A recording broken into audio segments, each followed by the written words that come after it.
Eu quero convidar você a abrir a sua Bíblia em 1 Pedro, capítulo 5. Eu vou abrir a minha colinha aqui também.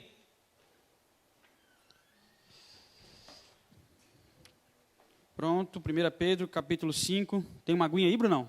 Que isso, hein? Tem whey protein aqui, não? Não? Creatina, beleza.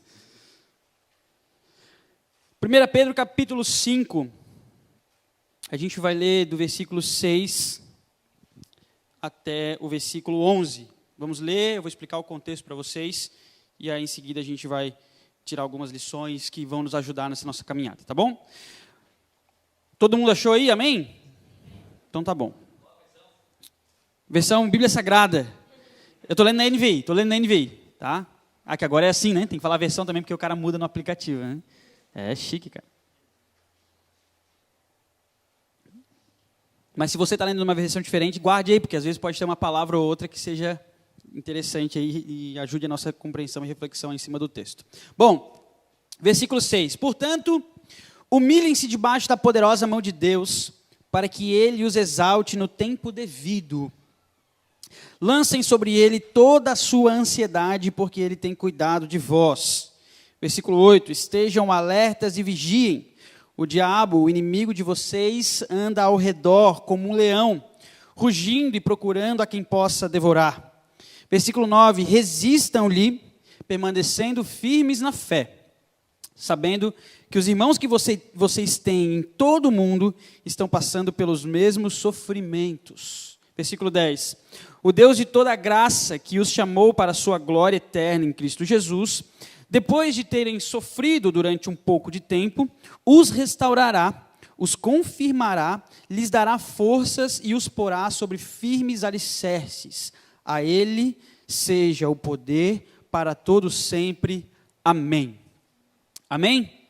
Texto bem direto, bem objetivo.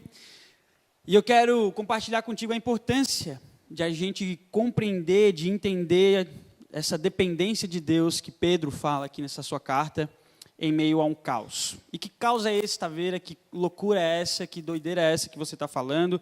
Porque o texto está sendo bem objetivo. Parece que o texto é mais sobre como lutar contra o diabo do que como se viver em meio às lutas. Mas se a gente for olhar para o contexto da carta de Pedro, aí a gente vai entender algumas coisas que estavam acontecendo naquela época que tornam essa perícope, esse pedacinho aqui do texto, muito mais relevante sobre lutas e dificuldades. Vai comigo lá no começo do texto, capítulo 1, ele fala assim, ó, aos eleitos de Deus, peregrinos dispersos no Ponto, na Galácia, na Capadocia, na província da Ásia e na Bitínia, escolhidos da parte de Deus. Ele começa, o remetente, o destinatário da carta, né? Ele começa falando com os destinatários da carta. E quem são esses destinatários da carta? Ele fala, os peregrinos de Deus dispersos por essa região. Essa região aí, na época dos apóstolos, era conhecido como a Ásia Menor. Éfeso, Filipenses, todos esses textos, essas regiões ficavam lá, inclusive há algumas outras que foram citadas aqui. E Pedro está escrevendo, olha só que interessante, Pedro está escrevendo uma carta para essa galera que está sob o domínio de Roma, sendo uma perseguição política e religiosa acerca dos cristãos, acontecendo com Roma, ou melhor, por Roma contra eles, e Pedro está escrevendo uma carta de encorajamento para essa galera. Então agora a carta começa a fazer um pouco mais de sentido por que ele está falando isso. E ele começa a dizer assim, olha, fiquem firmes, porque tem muitas dificuldades acontecendo, o nosso inimigo, né, o nosso adversário, ele tem perseguido a gente, ele tem ido atrás da nossa fé, da nossa crença, das nossas convicções, isso está acontecendo e já era, é isso aí, Pedro está falando. Olha só que interessante no versículo 12 e 13, com a ajuda de Silvano, estou no capítulo 5, tá? Com a ajuda de Silvano, alguma Bíblia está escrito Silas? Tem alguma Bíblia escrito Silas? Silas. No rodapé, né? Isso mesmo. Silvano é um nome para Silas também. A quem considero irmão fiel, eu lhes escrevi resumidamente encorajando-os, olha só o que ele está falando, encorajando-os e testemunhando de que esta é a verdadeira graça de Deus. Qual é esta verdadeira graça de Deus? O texto responde para a gente, ele fala, mantenham-se firmes na graça de Deus. Qual é essa graça? De que ele vai cuidar da gente, de que a gente vai passar pelas lutas, pelas dificuldades, alicerçados nele, tendo conforto em meio ao desconforto. E aí ele continua agora para a gente entender o contexto também, ele fala, aquele que está na Babilônia, que Babilônia é essa? Eles chamavam a Roma de Babilônia na época, porque quando eles escreviam a carta falando mal de Roma, os soldados romanos abriam as cartas e liam as cartas, né, antes de enviar, para ver se não era nenhum plano de guerra, um plano de rebelião e tudo mais. Então, quando o soldado romano, inteligente, lia Babilônia, ele falava, não está nada a ver com a gente.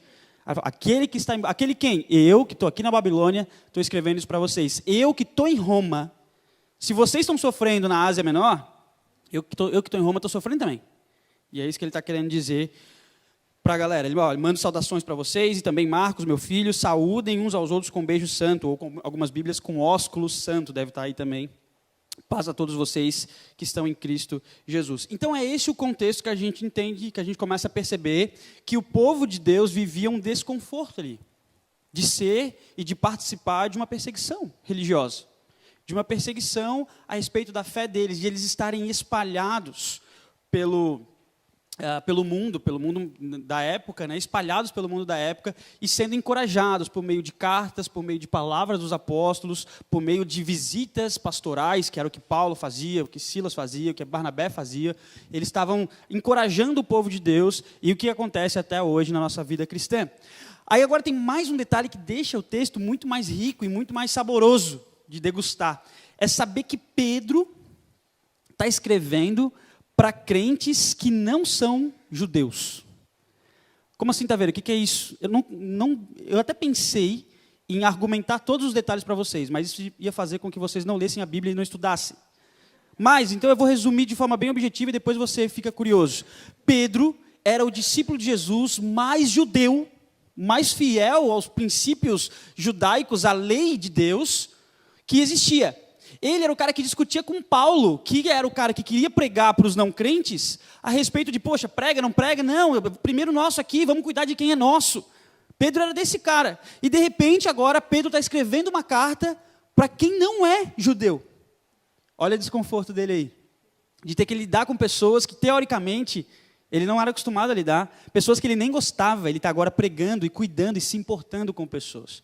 Então, Pedro também está fora da sua zona de conforto religiosa e social. Pedro saberia muito bem falar sobre costumes da lei, sobre práticas da lei, sobre aplicações disso à vida cristã. Só que agora ele tem que falar com gentios, que não tem nada a ver com a descendência de Jesus, que não querem nem saber do patriarca. Está com dúvida, vai ler a Bíblia que tu vai resolver todos esses problemas aí. Tá? Ou pergunta para o Guilherme depois, que ele marca um discipulado contigo e resolve tudo isso contigo. Tá? Mas Pedro era esse cara, que agora está tendo que falar com os crentes que não são da sua laia.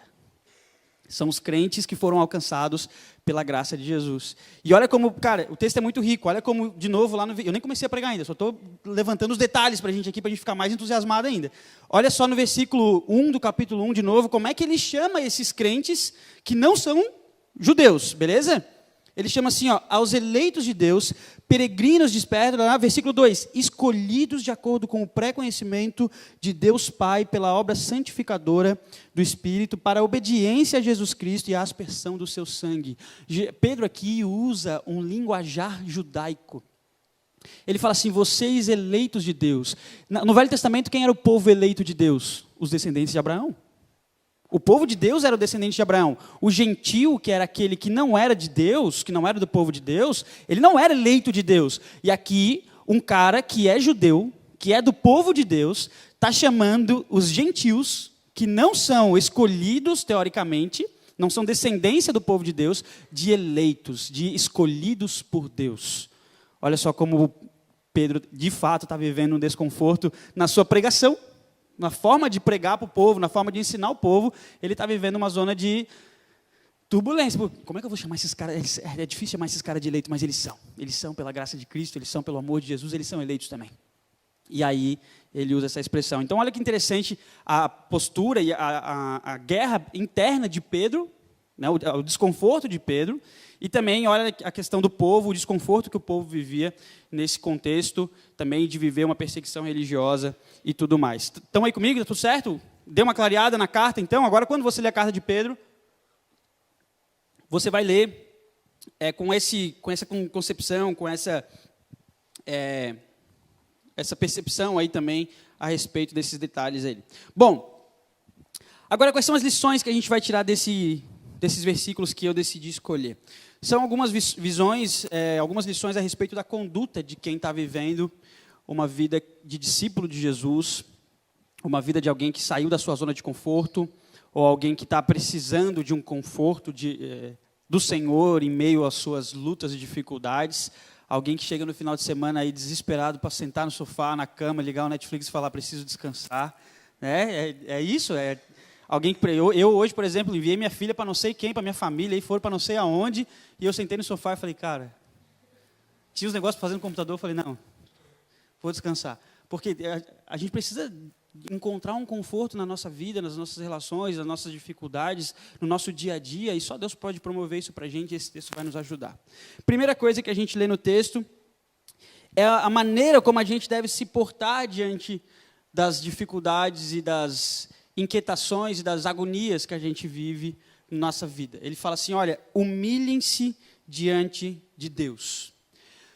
Diante da realidade que o povo estava vivendo, que era uma realidade de sofrimento, de perseguição, a tendência do povo é se rebelar.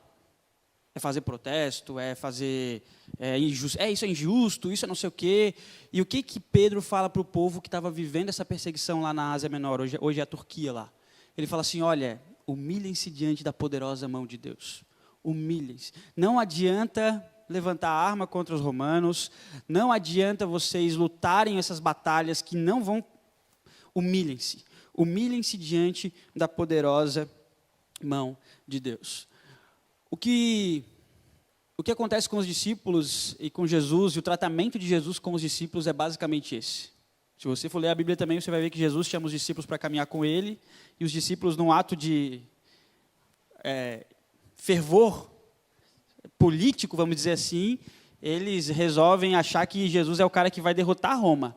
E quando Jesus é preso pelos soldados romanos, o Pedro, esse cara que está escrevendo a carta, ele resolve arrancar a orelha de um soldado, pegar a espada e falar, não, vamos para a guerra.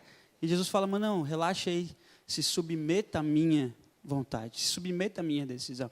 E a primeira lição que a gente tira para a nossa vida em relação a buscar conforto em meio ao desconforto, é que o desconforto ele faz a gente querer tomar ações, tomar decisões, fazer coisas, sair dessa zona, se mexer. A ideia da areia movediça, né? Quando quem já viu o filme aí, ou quem já fez já fez, como é que fala?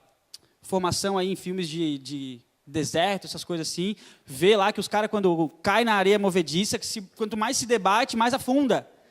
Né? Aí o cara cai na areia movediça fica paradinho, assim. Aí, quanto mais paradinho ele fica, menos a areia se mexe, e ele tem mais tempo para pensar, para refletir, decidir, esperar talvez um milagre acontecer para retirar o cara de lá. E a gente, na nossa vida, é assim. A gente, quando vê uma situação de desconforto, a gente já se mexe, já fala, não, preciso resolver isso aqui, preciso resolver essa situação, preciso fazer isso, preciso fazer aquilo. E o texto está falando assim, olha, tem situações que são alheias à sua competência, e o que você tem que fazer é humilhar-se diante de Deus. E a gente não faz isso, a gente tem dificuldade de fazer isso. A gente tem dificuldade de falar, Deus, eu nem sei como começar, nem sei como lidar com isso, eu quero me abaixar aqui diante da tua presença e falar, ó, estou nas tuas mãos. O discípulo faz isso. Um discípulo de Cristo que quer encontrar conforto em meio ao desconforto, em meio às ansiedades da vida, ele fala, olha, Deus, eu preciso me humilhar diante da tua presença. Porque sem humilhar-se diante da poderosa mão de Deus, que é o que o texto fala, a gente não consegue ver Deus agir.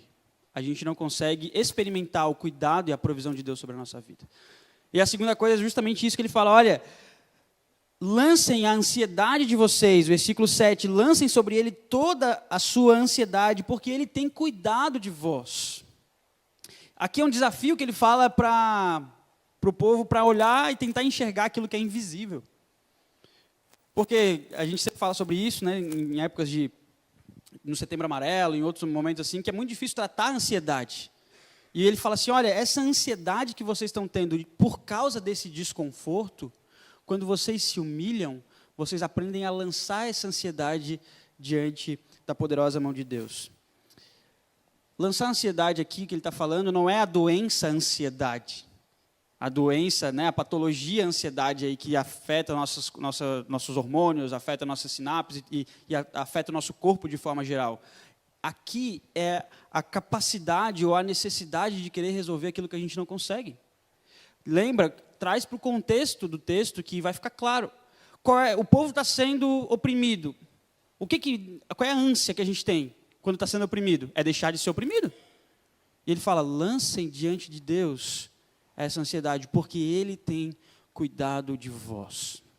Guarda esse versículo para ti, porque o que a gente foca aqui é de lançar a ansiedade para Deus, mas a gente esquece de olhar para o texto e ver que Ele tem cuidado de vós. Ele já tem cuidado mesmo em meio à ansiedade. Ele já tem cuidado mesmo em meio à perseguição. Ele já tem cuidado mesmo em meio ao desconforto. Deus tem cuidado de vós. E aqui o Cris comentou o testemunho dele, e todos nós poderíamos compartilhar alguma experiência pessoal a respeito de como Deus foi bondoso conosco em meio às nossas lutas e dificuldades, situações que a gente se via meio preso, meio amarrado, meio sem saída. E em algum momento Deus derrama com sua graça, através do seu Espírito Santo, um refrigério para a gente. Fala, olha, descansa aí, relaxa aí. Um breve testemunho rápido. Alguns de vocês conhecem, a maioria não. Quando eu voltei do trabalho missionário que eu fiz na África, de 6 meses, eu voltei sem R$1 na minha conta bancária. Eu tinha uma conta no Banco Real ainda. Quem não sabe o que é Banco Real é porque nasceu depois do Banco Real, normal. Mas eu não, eu sou contemporâneo do Banco Real e tive uma conta no Banco Real. E, de repente, quando eu cheguei no Brasil, eu fiquei 6 meses lá na África, curtindo lá as missões. Quando eu voltei para o Brasil, eu voltei para a realidade, tipo o retiro, né? Fiquei um retiro de 6 meses, passando perrengues, mas fiquei lá, curtindo. Quando eu voltei para o Brasil, eu falei, peraí, deixa eu abrir minha conta e ver como é que está. Negativa. Minha conta estava com R$300 negativa. Naquela época, R$300 era tipo uns R$4.000 hoje. Né? Eu falei, tá, não tem esse dinheiro. Cheguei de missão, cheguei sem nada. Cheguei em São Paulo, não tinha dinheiro nem para pegar o ônibus, para voltar para Floripa. Nessa pegada. O ônibus custava R$80, nunca me esqueço, a passagem. E aí, o instituto que me enviou, ele falou assim, Taveira, já que você voltou para São Paulo, vem aqui no instituto na quinta-feira, que vai ter a devocional dos alunos, e você dá uma palavra para motivar a galera, para mostrar para eles como foi seu tempo lá, e tal, e tudo mais, e vai ser uma bênção. Eu falei, cara, com certeza, a maior alegria que eu vou ter em compartilhar isso. E fui lá para a devocional do colégio, né? Era um instituto lá, tipo uma faculdade, assim. E aí fui lá, começou o culto, louvorzão, fui lá dar a palavra e preguei para eles. Cara, contei minha experiência, foi maravilhoso. E é isso, galera, e agora, né, estou voltando para minha casa, para minha cidade, Deus vai cuidar de tudo e tudo mais. Foi isso que eu falei. Aí o diretor do instituto, o Caí tá de prova, o Caí estava na turma na época, ele viu, tá? O Caí é aquele cara que hashtag eu fui, eu estava. Ele pode perguntar isso para ele depois, E aí, o diretor assim, galera, Deus tocou no meu coração, eu queria levantar uma oferta para o Taveira. Aí eu, glória. Já me emocionei ali mesmo, né? Falei, opa, pelo menos a passagem para eu chegar em casa, né? Eu queria levantar uma oferta com vocês e para a gente poder abençoar a vida dele. O cara ficou 6 meses lá. Ele não sabe qual vai ser os próximos passos dele, Deus ainda não revelou. Mas ele confia em Deus e tudo mais. Vamos fazer uma oferta? Eu pensei, cara, beleza. Tudo aluno, tudo pagando mensalidade, 18, 19, 20, 21 anos. Falei, se levantar aí uns 150 pila, tá legal, né? Tudo quebrado. E aí era tipo a gente tem a caixinha preta aqui, né? E lá era uma caixinha transparente. E eu fiquei ali no palco com ele, enquanto a banda cantava, ele orando comigo e tal, e eu abri o olho assim e tal, e a galera começou a trazer. E eu comecei a ver nota de 50, nota de 100, e eu falei, meu Deus do céu. Eu acho que ele vai tirar uma parte dessa oferta, porque é muita grana que está entrando. É tipo, tá vendo, entrou uma grana boa, a gente vai te dar uma parte aqui, sucesso, coisa linda. Resumindo a história, naquele dia eles levantaram R$860 de oferta para mim. E eu falei, caraca, velho, que loucura. Aí ele pegou o bolão assim, na frente de todo mundo, pegou um bolão assim e me deu dinheiro, não sei se vocês sabem o que é, um papel que tem... na época a gente usava muito. E ele pegou esse bolão assim, me deu, que eu botei no bolso, ficou aquele tufo assim. Eu falei, cara, que isso? Aí fui lá no banco e fiz um depósito, não sei se você sabe, você pega o dinheiro, bota dentro do envelope e coloca numa máquina, e aqui automaticamente na sua conta aparece lá, hoje é Pix, né? E aí eu fiz um depósito, o cara tem uma nota, é raro, hein? Que isso, o cara tem uma nota ali, ele tirou uma nota ali, depois vai dar de oferta, tô brincando. Mas aquele dia eu experimentei o cuidado de Deus, porque eu cheguei completamente sem destino para a minha vida, sem direção para a minha vida, com a conta negativa, e pude experimentar o cuidado e a graça de Deus. E com certeza você já pôde experimentar isso. E o que a gente precisa aprender a fazer é lançar diante dele a nossa ansiedade, não na esperança de que a gente não vai mais ficar ansioso, ou que a gente não vai mais passar pela dificuldade. Porque lançar a dificuldade aqui diante de Deus, ou se lançar diante de Deus em meio à dificuldade, não liberou o povo de passar pela dificuldade, mas mostrou para o povo que Deus já tem cuidado do povo. E essa é a maior sacada que a gente precisa ter no texto. Não de que Deus vai nos impedir de o pneu sair da BR, mas é mostrar que Deus vai estar com a gente. O Feldman me ligou um dia desse e falou, capotei o carro. Eu falei, meu Deus, como assim? Quem viu aquele meme do cara da Bahia, que capotou o carro, e falando, tá tudo bem. Alguém viu esse meme aí? Eu sou o cara dos memes, eu vi. Quem viu aí, sabe? Foi mais ou menos o que aconteceu com o Feldman. Capotei o carro. Falei, tá aí, tá falando nessa tranquilidade? Falei, e o carro? Não, deu PT, umas 3 voltas aqui na BR. Falei, como assim, cara? E tudo machucou?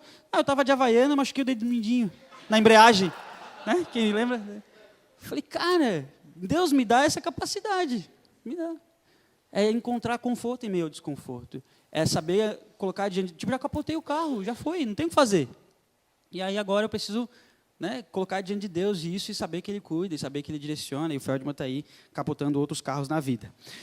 Estou brincando, nunca mais, acho que foi a última batida que tu teve, né? Tá, das 43 que a gente conhece. É Deus cuidando aí, ó. Continuando, versículo 8, é uma outra condição que Ele dá para os discípulos para viverem esse mundo, encontrarem conforto de Deus em meio ao desconforto. Ele fala, olha, estejam alertas e vigiem. O diabo, o inimigo de vocês, anda ao redor como um leão, rugindo, procurando a quem possa enfrentar. A reflexão aqui para a gente, em cima desse versículo, é que discípulos, eles ficam alertas. Discípulos, eles ficam atentos. Pedro fala que o diabo anda em derredor como um leão. Quem que é o leão na Bíblia? É Jesus. E como que o diabo se apresenta? Como um leão. Porque qual é o papel do diabo? É nos enganar. Ele não vai aparecer como um animal que não representa o Cristo. Ele vai se transparecer de Cristo para nos desviar, para nos perverter, para nos atingir. E o que Pedro fala para o povo é algo que está por trás disso também. Ele fala assim, olha, o que vocês estão vivendo não é só um problema de ordem natural, vamos dizer assim. O que vocês estão vivendo é algo que o diabo tem tramado por detrás. A perseguição de Roma é uma ação do inimigo. Não é só do inimigo terreno, mas é a ação do inimigo das nossas almas. Então a gente precisa entender que o diabo também trabalha para nos tirar o conforto. Ele trabalha para nos tirar da segurança, da confiança, da dependência, da humilhação diante da presença de Deus. Esse é o papel do inimigo, esse é o papel do diabo. E aqui eu coloquei que uma referência de um filme do Tropa de Elite, que ele fala, o inimigo agora é outro. Quem conhece Tropa de Elite sabe disso, o inimigo agora é outro. Por quê? Porque não são só os soldados romanos. Não é só a perseguição religiosa, não é só pegar os caras que não são crentes. É o diabo querendo fazer com que a fé deles se esmoreça. É o diabo falando para eles assim, não, vocês são filhos de Deus, como é que vocês vão passar por uma situação dessa? É o diabo me falando, tá Vera, tu voltou da África fazendo missão para Deus e voltou quebrado sem R$1. Como assim, cara? Tu não é filho de Deus? Reivindica alguma coisa aí, tá entendendo? É isso que o diabo, esse é o papel do diabo. Tem algo por trás, querendo mostrar para a gente que a gente tem direito a algo que a gente não tem direito. Por isso que Pedro fala, humilhem-se, coloquem ansiedade diante de Deus, porque Ele tem cuidado de vocês. Estejam alertas e vigiem. Discípulos, eles estão alertas, eles ficam alertas. O papel do diabo é orquestrar essas coisas e tentar nos enganar o tempo inteiro. Quarta lição que a gente tira daqui. Versículo 9. Resistam-lhe. Aí o crente, quando fala uma palavra assim, tipo, cara, vamos para cima, a gente já fica emocionado. Não, chegou a hora, né? Estava falando só para a gente se humilhar, para a gente não fazer nada, esperar. Agora ele fala, não, resistam. Chegou a hora de vocês partir para cima. E aí ele continua, resistam-lhe como? Permanecendo firmes na fé. Uma das últimas séries que a gente fez na juventude, na Life, na verdade, ano passado, foi a série que a gente fez do Efésios lá, da armadura de Deus, né? E a gente falou muito, que o Léo está balançando a cabeça que ele estava com a gente, o pessoal da Live está aqui também. E uma das coisas que a gente mais falou nessa série foi que a melhor maneira de vencer a nossa batalha como cristão não é avançando, é permanecendo. Porque o escudo da fé, ele é um escudo por quê? Porque os dardos vão vir. E qual é o papel do escudo? É nos manter vivos, nos proteger. Para quê? Para a gente ir para cima? Não, para a gente continuar resistindo. Então, o que Pedro está falando aqui, ele fala, olha, existe uma maneira de vocês resistirem ao diabo, e não é lutando contra ele, é permanecendo na fé. É permanecendo na fé. Vocês estão aí na Turquia, nas maiores, no centro do mundo, sendo assediados, sendo intimados, julgados pelos gregos, pelos romanos, pelas culturas que rodeiam vocês, sendo pressionados por essa cultura o tempo inteiro, e a melhor forma de vocês continuarem como discípulos e encontrarem conforto em meio a esse caos todo é permanecendo firme na fé. Assim vocês vão resistir ao diabo. Não é resistir ao diabo querendo dominar todo o tratado bíblico, teológico, sistemático e querer depois dar tapa na cara do diabo com o seu conhecimento bíblico. Não vai adiantar. Não é querer acumular todas as riquezas do mundo e comprar todos os prazeres e benefícios que você pode ter. Não vai adiantar. Não é servindo na igreja, não é não servindo na igreja, não é. É permanecendo firme na fé. A melhor forma de a gente vencer as batalhas que o diabo tem contra a gente, que vem na nossa direção, não é a gente vencendo, é a gente permanecendo firme, deixando que Deus mostre para o diabo que ele já foi derrotado, através de Jesus Cristo, e é isso que o texto fala. Só que a gente quer arrancar a orelha do soldado. A gente não se contenta, a gente quer arrancar a orelha do soldado.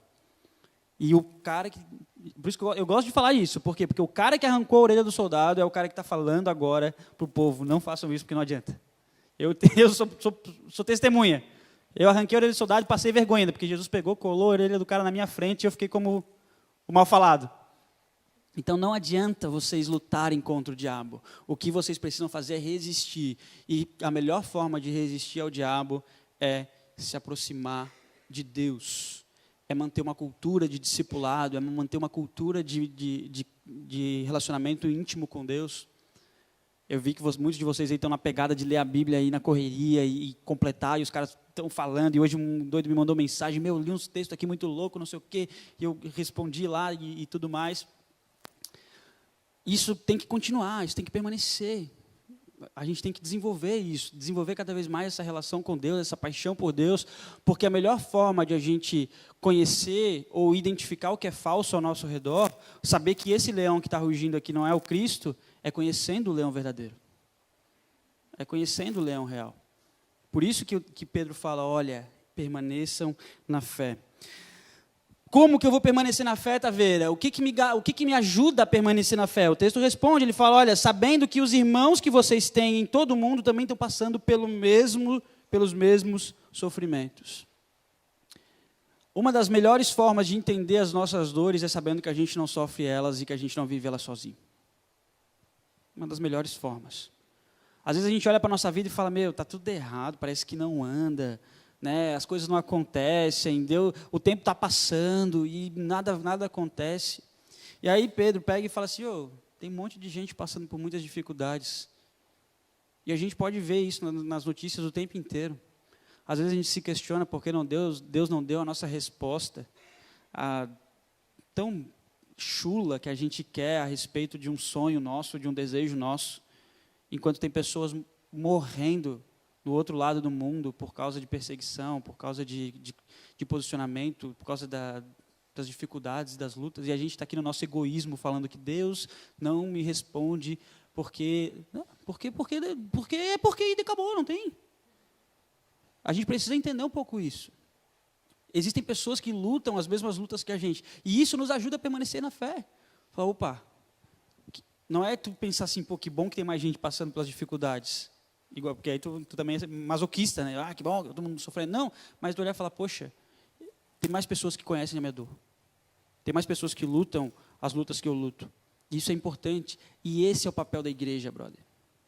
Esse é o papel do ministério, esse é o papel da juventude, esse é o papel do relacionamento.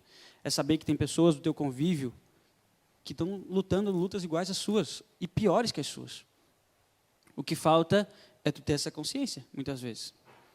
E isso é consciência de discípulo. Quando Jesus chama 12 caras para andar junto com ele, é para 12 caras compartilharem suas vidas e verem que eles têm dificuldades e lutas e não acharem que só eles que têm as suas... é a última bolacha do pacote. 2 deles chegam para Jesus e falam assim, não dá para eu sentar à tua direita e o outro, meu irmão aqui à tua esquerda, quando a gente chegar no céu. E Jesus fala, cara, vocês estão malucos? Olha aí, só aqui tem 12.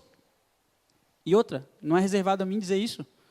É meu pai que decide isso. Então como é que vocês estão com essa pegada aí? Vocês não entenderam o que é evangelho. O evangelho não se trata só de você ou de mim. O evangelho se trata de uma igreja, de um povo, de uma comunidade, de pessoas. O reino são muitas pessoas. E aí os caras olharam aqui e falaram, a gente está sofrendo perseguição, tal. E Pedro fala, eu estou escrevendo para vocês de Roma. Vocês querem mais o quê? Vocês estão fora de Roma, eu estou aqui dentro, velho. Então relaxa aí. A gente também está lutando, a gente também está passando por dificuldades. Olhem um pouco mais para o lado.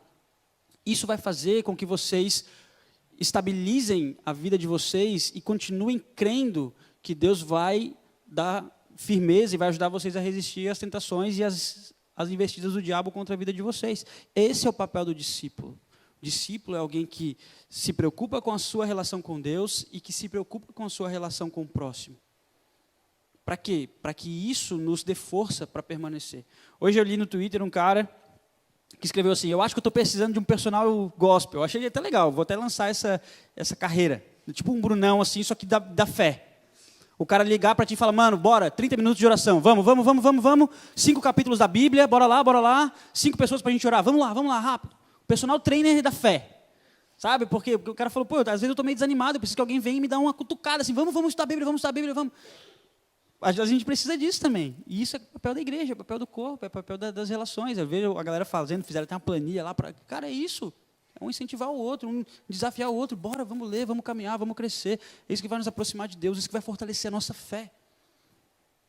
E a última coisa que a gente aprende nesse texto, para a gente encerrar, está no versículo 10. Ele fala assim,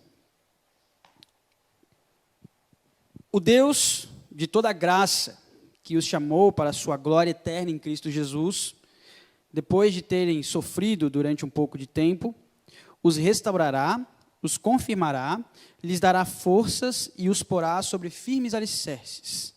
A ele seja o poder para todo sempre. Amém. Eu vou ler o texto de uma maneira que a gente consiga entender, porque ele é meio confuso aqui. Silas aqui, ou Silvano, quando escreve de uma forma meio culta. Mas ele está dizendo assim, o Deus de toda graça, ou aquele Deus que é rico em misericórdia, que é gracioso, que dá algo que você não merece, que os chamou para viver a glória eterna com Ele, ou seja, que os resgatou, que os deu uma nova vida, porque Ele está falando com crentes que estão vivendo perseguições na sua vida, beleza? É o que Deus está falando comigo e contigo hoje. Olha, o Deus de toda graça, que te chamou para viver em meio ao desconforto, Ele não chamou de bobeira. Ele não chamou como um convite. Ele pagou um preço aqui. Que preço foi esse? Através de Cristo Jesus. Ele fala, olha, que os chamou para a sua glória eterna em Cristo Jesus. Não foi um chamado qualquer. Foi um chamado em Cristo Jesus. E quando Pedro fala que ele chamou em Cristo Jesus, é que Jesus foi esse convite. Que convite? O sacrifício. Então, para que Deus tivesse chamado esse povo aqui para ser seu, Jesus teve que morrer por esse povo aqui. Para que eu e você pudéssemos encontrar conforto em meio ao desconforto, Jesus precisou pagar um preço para isso. É isso que Deus está falando aqui, que Pedro está falando através desse texto. Então Deus nos chamou para viver a sua glória eterna. Nós vamos viver a glória eterna. Por quê? Porque Cristo pagou esse preço. Cristo nos permite isso. Aí agora ele fala, só que porém, calma um pouquinho. Isso vai acontecer quando? Depois de vocês terem sofrido durante um pouco de tempo. Se está falando para essa galera aqui, se está na Bíblia, é o desconforto.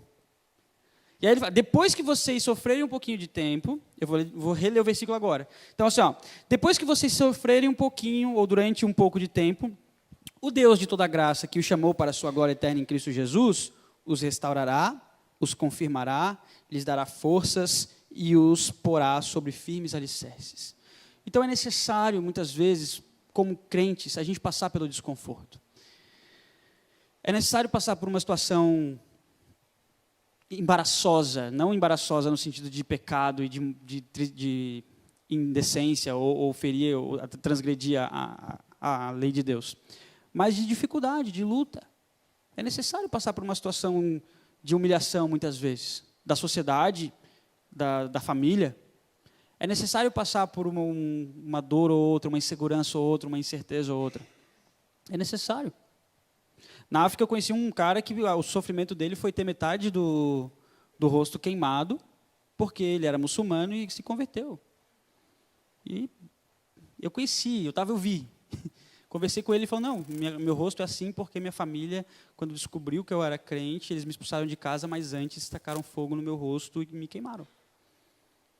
E eu falei, tá, beleza. Aí a minha família reclama às vezes, né? Ou a sua família, o que a sua família que não é crente fez contigo? Esse negócio de igreja não serve para nada. E tu já fica, perseguição, não sei o quê. Cada um tem as suas lutas e sofre as suas dificuldades e faz parte, beleza?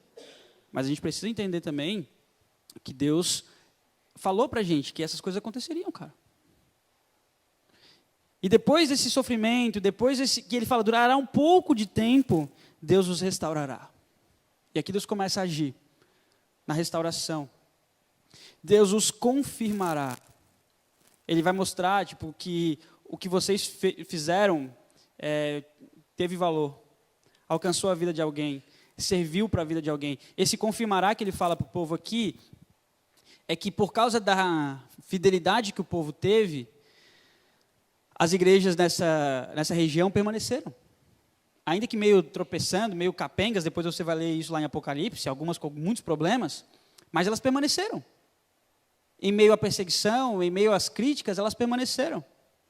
Por quê? Porque Deus confirmou a fidelidade dela, o trabalho delas. Deus confirmou a dedicação delas. Deus confirmou o momento de desconforto que elas viviam com graça, bondade e misericórdia. E depois ele fala, e ele lhes dará força e os porá sobre firmes alicerces. É como se Pedro estivesse dizendo de novo que sobre essa afirmação a igreja permaneceria. Ele está falando para o povo, olha, Jesus falou isso para Pedro uma vez e Pedro estava falando para a galera aqui agora. Olha, ele vai fazer com que a gente fique sobre firmes alicerces. A igreja não vai perecer. A igreja não vai morrer. Essa não será a primeira e a última perseguição que você vai sofrer. Esse não será o primeiro e o último momento de desconforto que você vai ter. Tomara que não sejam mais carros capotados, mas virão outras dificuldades. Tomara que não seja mais pneus voando pela BR, mas serão outras dificuldades. E aí? E essas dificuldades, como será? Como que a gente vai estar? Qual vai ser o nosso desafio? Qual vai ser a nossa reação em relação a isso? Porque o desconforto, o conforto, ele flui, ele existe, porque primeiro teve que existir um desconforto. Como é que você tem a noção, né, a consciência de que existe conforto? Porque tem algo que é desconfortável. E quando você vive algo que é desconfortável, quando você passa de algo que é desconfortável e vai para algo que é confortável, você experimenta a diferença. E essa diferença é aquilo que o Espírito Santo faz na minha vida e na sua. Lá em casa, às vezes, a gente dorme no sofá, desconfortável. Só que como a gente sabe que é desconfortável o sofá? Porque a gente acorda de madrugada, todo torto, travado, deita numa cama espaçosa e fala, meu Deus, cara, por que eu não vim para cá antes? Por que a cama é tão confortável? Porque o sofá é desconfortável. Está entendendo? É essa a ideia que a gente precisa entender a respeito da vida. A vida com Deus só vai nos proporcionar conforto quando a gente entender que o desconforto faz parte dela também.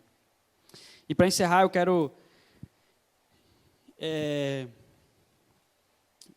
mostrar um pouquinho desse desconforto, nem nem vou entrar em muitos detalhes, mas é só num exemplo bíblico que me chama muita atenção, que é o chamado de Deus para Abraão, que foi completamente desconfortável. Alguém que vivia no conforto, e Deus fala para ele assim, sai da tua terra, da tua casa, da tua parentela, e vai para o lugar que eu te mostrarei. E aí, Deus? E aí vai. Junta as tuas tralhas e vai. E aí Abraão vai. E Abraão sai do conforto e vai viver em meio ao desconforto. Só que é em meio ao desconforto que ele experimenta a graça de Deus. É em meio ao desconforto que ele experimenta a relação pessoal com Deus. É em meio ao desconforto que ele experimenta a presença de Deus. Porque é nos momentos de desconforto que ele se submete, que ele se humilha para Deus. Então, muitas vezes a gente não ouve mais a voz de Deus porque a gente está querendo viver só no conforto. E aí Deus se chama para o desconforto e você fica tipo, veja bem. Não, cara, se joga. Se joga, humilha-se diante de Deus e deixa Deus agir na tua vida. Deixa Deus tratar no teu coração e guiar a tua alma. Amém? Fica de pé, eu quero orar contigo.